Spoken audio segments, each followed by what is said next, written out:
Você já sabe que não existem fósseis de animais que foram meio réptil, meio peixe, e nem de animais que foram meio réptil, meio mamíferos. Então, já que não há fósseis assim entre os animais, os evolucionistas começaram a reunir ossadas de diferentes tipos de macacos e intercalar entre as ossadas humanas que eles achavam. Sendo que até hoje já viveram 6.500 diferentes espécies de símios e que a maioria já é extinta, os crânios desses símios extintos se tornaram uma grande fonte para a imaginação fértil dos evolucionistas. Assim, pegam crânios de símios extintos, misturam com crânios de raças humanas extintas, colocam em disposição do menor para o maior e formam o cenário da dita evolução. Aí fazem da mesma maneira como fizeram com o selacanto. Começam a imaginar e desenhar as diferentes fases da evolução na qual acreditam. Em 1934, um paleontologista chamado Raymond Dart encontrou pela primeira vez uma espécie extinta de símio ou macaco, chamada Australopithecus. A partir daí, os evolucionistas começaram a dizer que essa espécie de macaco é parecida com o homem.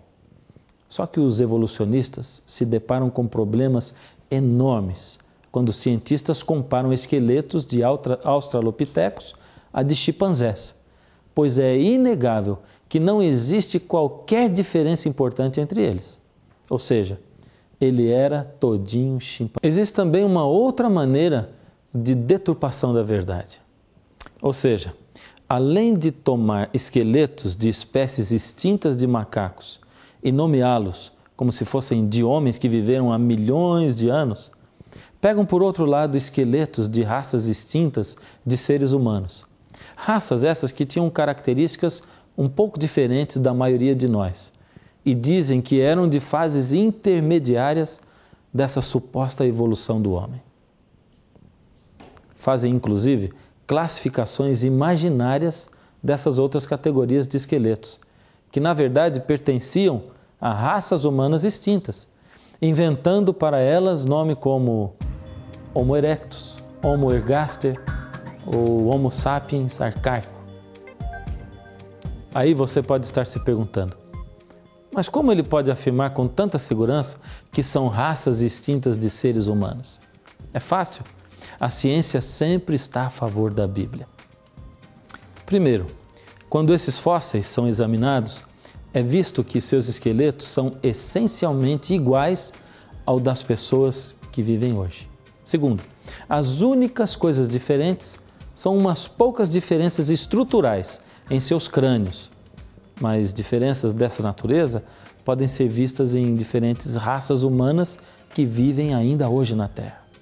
Terceiro, até famosos evolucionistas e paleontologistas, como um deles, respeitado evolucionista, paleontologista, Richard Leakey, admitem que a diferença entre os crânios, classificados como Homo erectus, e os crânios dos homens modernos é apenas racial.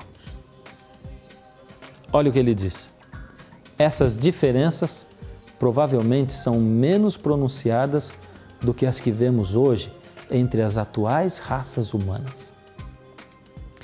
Diante de todos esses fatos científicos, a única defesa para os evolucionistas é fazerem muita propaganda. A crença na evolução humana é imposta ao público por meio de desenhos imaginários que aparecem em publicações evolucionistas. Nesses desenhos, espécies com aparência simiesca de macacos aparecem em atividades próprias a atividades de seres humanos. Deste modo, é passada a impressão de que essas formas de transição meio homens, meio macacos realmente viveram no passado. Porém, tudo isso é puro engano. Eu sei que algumas vezes, quando você viu essas reconstituições computadorizadas, você se perguntou, mas será que a ciência evoluiu tanto a ponto de, a partir apenas de ossos de esqueletos, conseguir reconstruir músculos, lábios, pele, nariz, orelhas e até cabelos? E se você Já se perguntou isso? Saiba a resposta.